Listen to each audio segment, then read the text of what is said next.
Hi there. In the previous video we looked at what foreign fighters are doing out there in Syria and what groups they join.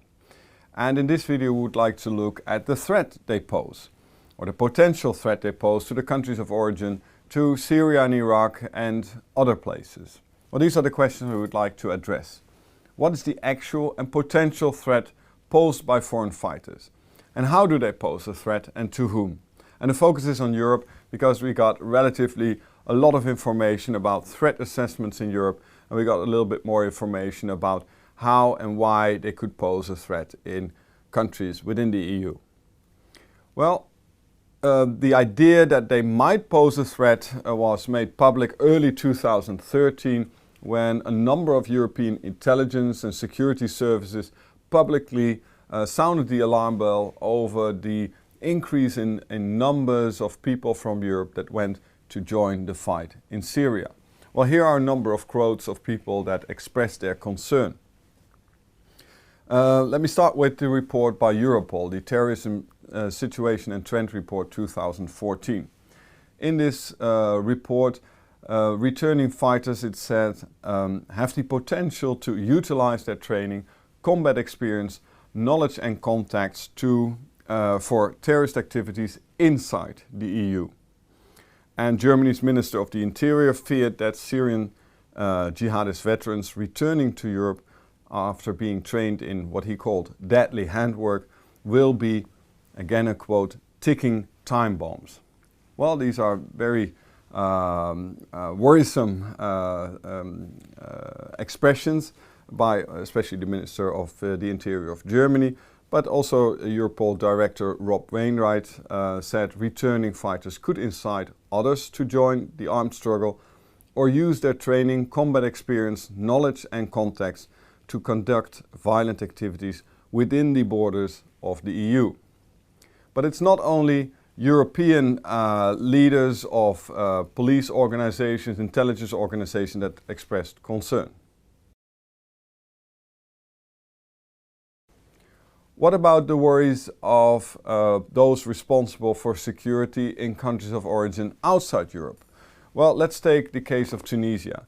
They got 3,000 foreign fighters that are active in Syria and Iraq. It's the largest contingent actually, and relatively small Tunisia has as many foreign fighters as there are from the European Union. And that country is worried, as expressed by the Tunisian Interior Minister, who in February 2014 said the following. He said, "We have managed to prevent nearly 8,000 people from going to Syria. And we don't have exact numbers for those who have returned, but they are estimated to number around 400.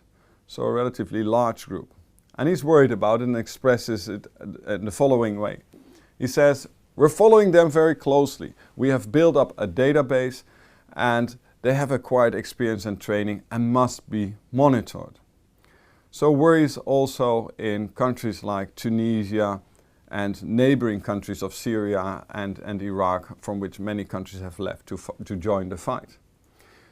Why is this the case? Well, most of them have joined jihadist groups related to or inspired by Al-Qaeda. And their agenda is more than just trying to assist local groups to topple the regime of Assad. Some, and actually many of these groups, have a wider agenda. They want to establish an Islamic State, one whose borders are not the borders of Syria but a larger area, a caliphate, which might include also ideally Jordan and many other parts of the Islamic world. So especially for the countries in the region, this is very worrisome. But some of these groups have a wider agenda in the sense that they also want to punish or attack powers that support what they call infidel or corrupt regimes, including countries like the United States, and many also have on their list Israel as an enemy that has to be defeated. So there are many countries that are worried about what's going on in Syria. Well, if we look beyond the agenda of the jihadist groups and focus on the individual level, the worries of governments of the countries of origin pertain to the following issues. And it has been mentioned already by some of those that I've quoted. And that's the further radicalization, combat training and experience, them being part of an international jihadi networks. So some of them go as individuals, but they come back as part of a larger network and some countries fear that they're being sent home to stage an attack. Also, it's been mentioned very often that they might have a very important role in propaganda and recruitment of new people going out there to fight. And then it's more of a second order effect or an indirect effect. It has been mentioned that governments are worried about potential problems related to possible high number of traumatized returnees. Many of these people have gone to Syria unprepared, have seen horrible things, have maybe participated in horrible things or were bystanders, and they might be a full victim to post-traumatic stress syndrome that could lead to all kinds of violence, depression, suicide, and other worrisome developments that might occur only later on. Very difficult topic, post-traumatic stress syndrome, but the traumas could be lead to second-order effects.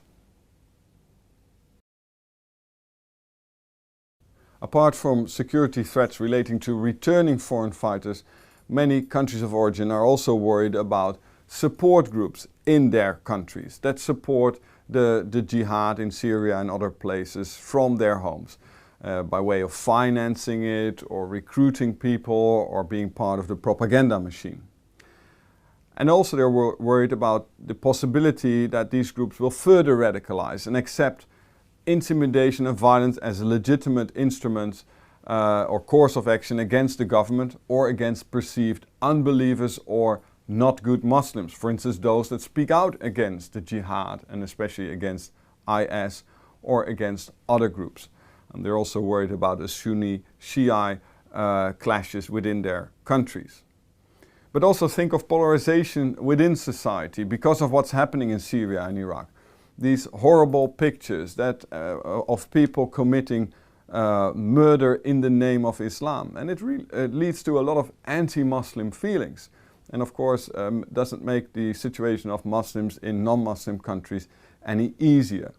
And we have seen this also in the town of The Hague where youngsters have been waving the IS flag and have congratulated IS with the conquering of Mosul, the city in Iraq. And at the same time we've had demonstrations of right-wing groups that strongly reject the idea of or this perception of Islam taking over certain neighborhoods. So we've seen already these clashes. Call them clashes of civilization at the local scale, but they are important as well and worry a lot of local officials. Well, if I have to look at the threat posed by foreign fighters to countries of origin, I see that many home countries have a very home-centric view, a too home-centric view. Their focus is mainly on returning foreign fighters, and I think that's too narrow. It makes sense because these governments are primarily responsible for the security in their territory and jurisdiction, but I think their citizens cause serious problems outside these countries, in Syria and Iraq. And they are part of war crimes in these countries, and the presence of these foreign fighters makes future settlements far more complicated.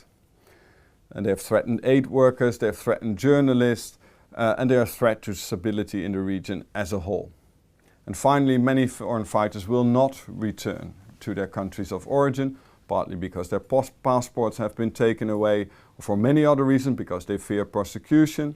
So they go to other countries and might one day settle down somewhere, hopefully peacefully, but they also might move on to the next fight, continuing this violence in the region. So we have to be very worried about that as well.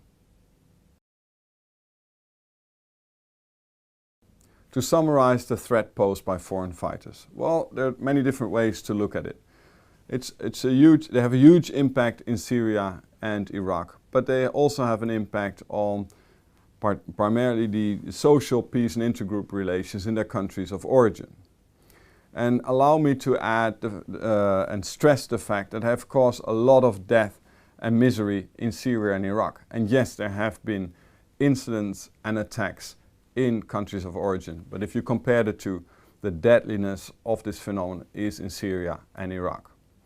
Well, and if I have to sum up the threat posed by foreign fighters to the countries of origin, I would not stress the physical impact, but I would stress the impact on social peace and intergroup relations. In the next video we will explore some policy options to deal with the very complex phenomenon of foreign fighters.